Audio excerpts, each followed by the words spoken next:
Hello friends. पिछले video में हमने बुक नंबर 1 एनर्जी ऑडिट और मैनेजमेंट का देखा था। इस बार हम चेक करने वाले हैं energy efficiency in thermal utilities. इसमें हम देखेंगे क्या चीज़ें इंपॉर्टेंट है एग्ज़ाम के साइड से और उस पर हम फोकस करेंगे। बुक नंबर 2 में टोटल 9 चैप्टर्स है। उसमें हर एक चैप्टर काफ़ी ज़्यादा इम्पोर्टेंट है कि हर एक चैप्टर में से क्वेश्चन आने के बहुत ज़्यादा चांसेस हैं। इन सब चैप्टर्स में से सबसे इम्पोर्टेंट चैप्टर है fuels and combustion, boilers, furnaces, FBC boilers, cogeneration, waste heat recovery और हीट एक्सचेंजर्स। स्टीम सिस्टम में आप थोड़ा मीडियम इम्पोर्टेंस दे सकते हैं और इंसुलेशन एंड रिफ्रैक्टरीज में भी आपको थोड़ा इम्पोर्टेंस देना है क्योंकि इसमें काफ़ी ज़्यादा थियोरेटिकल पार्ट है एज़ कम्पेयर टू बाकी चैप्टर्स के। अब हम देखेंगे चैप्टर नंबर 1 जो कि है फ्यूल्स एंड कंबशन।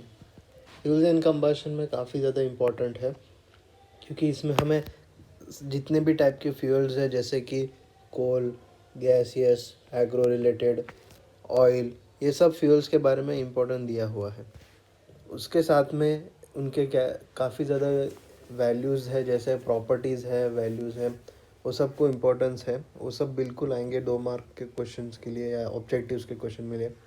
हर एक टाइप का कैलोरीफिक वैल्यू, उनके क्या क्या प्रॉपर्टीज़ है, क्या कैसे स्टोरेज करना है, क्या है, काफ़ी ज़्यादा दिया हुआ है जो कि काफ़ी इम्पोर्टेंट है। उसके बाद जो सबसे इम्पोर्टेंट चीज़ है वो है कंबशन।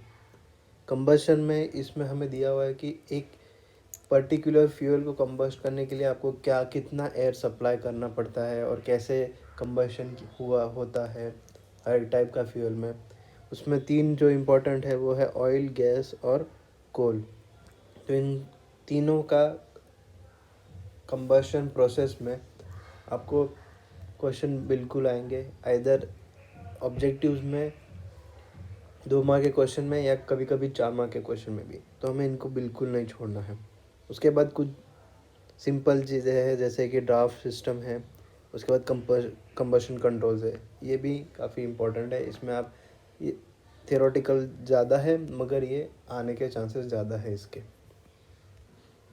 अगला जो चैप्टर है वो है स्टीम सिस्टम।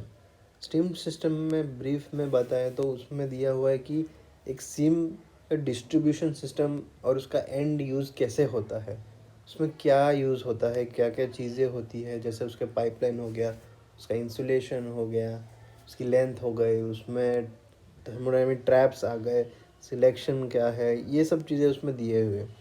इसमें बहुत ज़्यादा पॉइंट्स थियोरेटिकल है, कुछ न्यूमेरिकली कुछ ज़्यादा इम्पोर्टेंट दिया हुआ नहीं है, तो इसको आप थोड़ा इग्नोर कर सकते हैं आप चाहिए तो।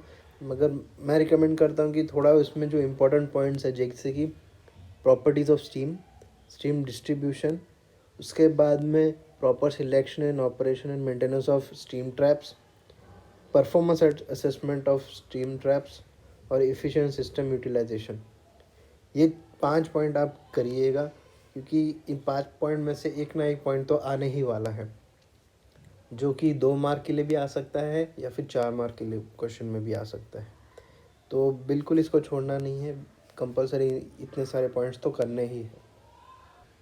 अगला जो चैप्टर है वो है फर्नेसेस। फर्नेसेस में हमें दिख रहा है इसकी खाली 3 पॉइंट्स हैं मगर 3 पॉइंट भी बहुत ज़्यादा लंबे हैं। हमें उसमें सबसे ज़्यादा फोकस जो पॉइंट पे करना है वो है performance evaluation of a fuel fired furnace और आखिरी का जो है वो जनरल फ्यूल इकोनॉमी।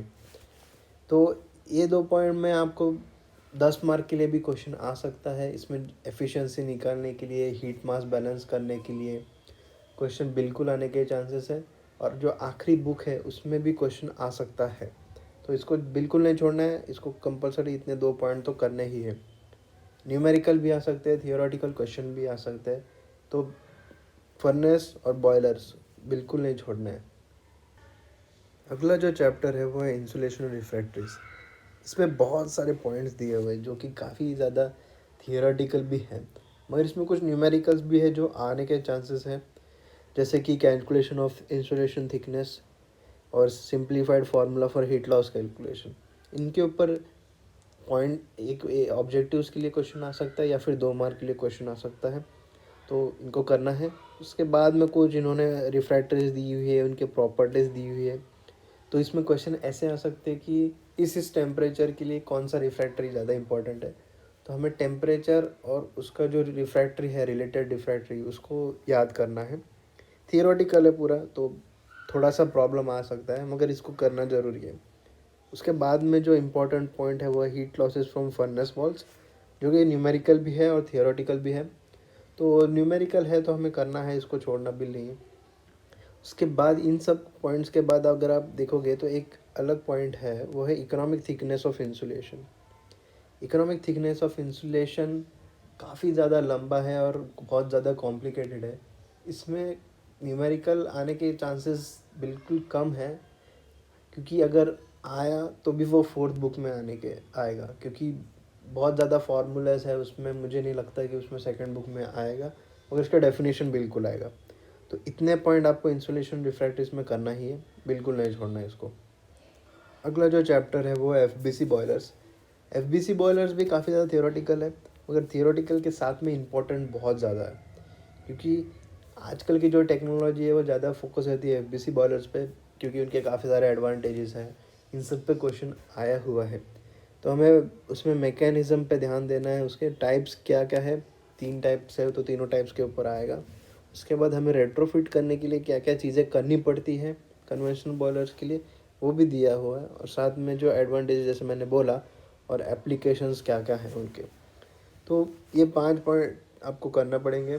थियोरेटिकल है, 2 मार्क के लिए आ सकता है, या फिर उससे ज़्यादा मार्क के लिए भी बिल्कुल आ सकता है। इनके डायग्राम्स इसमें काफ़ी ज़्यादा है।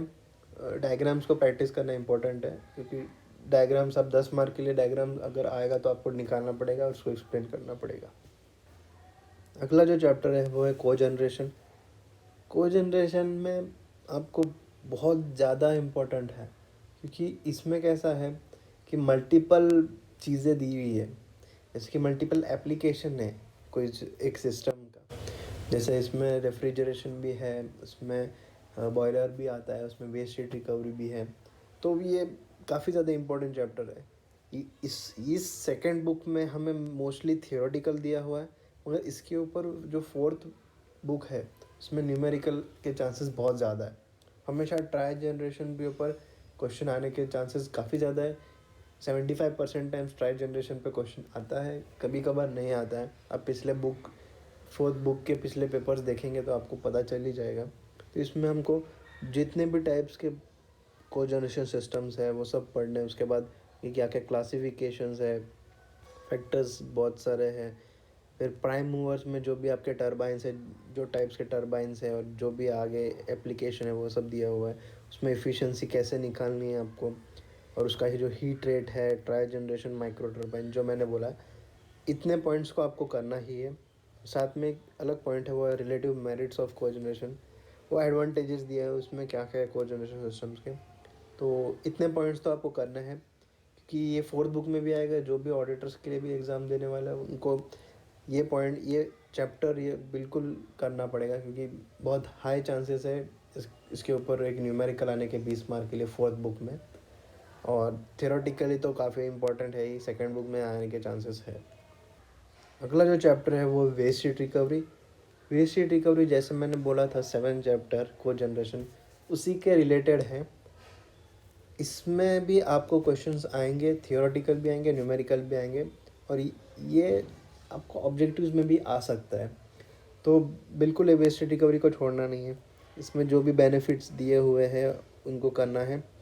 इसके साथ में development of waste recovery system, commercial जो है, different types of waste recovery devices हैं। तो different types of waste recovery devices में आपको क्वेश्चन आता है थियोरेटिकली, जैसे हीट पाइप हो गया, रिक्यूपरेटिव टाइप हो गया, रीजनरेटिव टाइप हो गया, रेडिएशन टाइप हो, हीट वेस्ट रिकवरी हो गया। तो ये सब आने के काफ़ी ज़्यादा चांसेस हैं। तो ये 3 पॉइंट तो आपको करना ही है। इसके साथ में क्वेश्चंस भी आएंगे, न्यूमेरिकल्स भी आएंगे, जो सेकेंड बुक में थोड़े कम आएंगे, मगर फोर्थ बुक में बहुत ज़्यादा प्रोबेबिलिटी है। तो वेस्ट रिकवरी काफ़ी इंपॉर्टेंट है। और जो आखिरी चैप्टर है वो है हीट एक्सचेंजर्स। हीट एक्सचेंजर्स में हमें बताया गया है कि हीट एक्सचेंजर के बेसिक्स क्या क्या है, हीट ट्रांसफ़र कैसे होता है, solid to sorry liquid to liquid, liquid to gas, gas to liquid, gas to gas. तो इसमें सब बेसिक्स दिए हुए क्या क्या है, हीट एक्सचेंजर के कंसेप्ट क्या है, टाइप क्या है। ये जो टाइप्स है, इन टाइप्स में से एक आधा टाइप तो बिल्कुल आएगा थियोरेटिकल के लिए। तो उसमें आपको एक आधा डायग्राम ड्रॉ करना पड़ेगा, और उसमें कुछ ग्राफ्स है जो आपको ड्रॉ करने पड़ सकते हैं। तो बिल्कुल इसमें छोड़ना नहीं है, हर एक ग्राफ, हर एक डायग्राम, हर एक टेबल को बिल्कुल याद रखना है। और आखिरी में जो है ये है पिंच एनालिसिस और पिंच टेक्नोलॉजी जो है, ये इसके ऊपर भी न्यूमेरिकल आए हुए हैं और काफ़ी ज़्यादा इम्पोर्टेंट है। 10 मार्क के लिए भी न्यूमेरिकल आ चुके हैं। तो पिंच एनालिसिस छोड़ना नहीं है। पिंच एनालिसिस काफ़ी ज़्यादा इम्पोर्टेंट भी है इंडस्ट्री के पर्सपेक्टिव से, काफ़ी ज़्यादा नॉलेजेबल है। तो हीट एक्सचेंजर्स में सारे पॉइंट्स करने हैं। इतने सब इम्पोर्टेंट पॉइंट्स हैं कि इसके ऊपर एक क्वेश्चन 4th बुक में भी क्वेश्चन आया था, जिसका रिलेशन आपको 2nd बुक में मिल जाएगा। तो हीट एक्सचेंजर्स नहीं छोड़ना है और बिल्कुल सारे पॉइंट्स करना है इसमें। तो ये था 2nd book, energy efficiency in thermal utilities.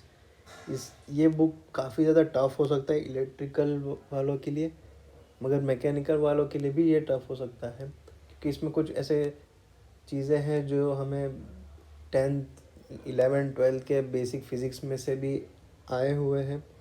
तो इसलिए मैं बहुत ज़्यादा प्रेफर करता हूँ कि आप इसको ज़्यादा फोकस दें। 3rd बुक और 1st बुक काफ़ी इजी है। 4th बुक को अगर आपको करना है तो फर्स्ट 3 बुक्स को आपको प्रिपेयर करना पड़ेगा, जिसके लिए 2nd बुक बहुत ज़्यादा इंपॉर्टेंट है। 2nd बुक से बहुत ज़्यादा क्वेश्चंस आते हैं 4th बुक में। तो 2nd बुक बहुत ज़्यादा इंपॉर्टेंस है, फोकस पे कीजिएगा। अगले वीडियो में हम देखेंगे 3rd बुक के बारे में, energy efficiency in electrical utilities.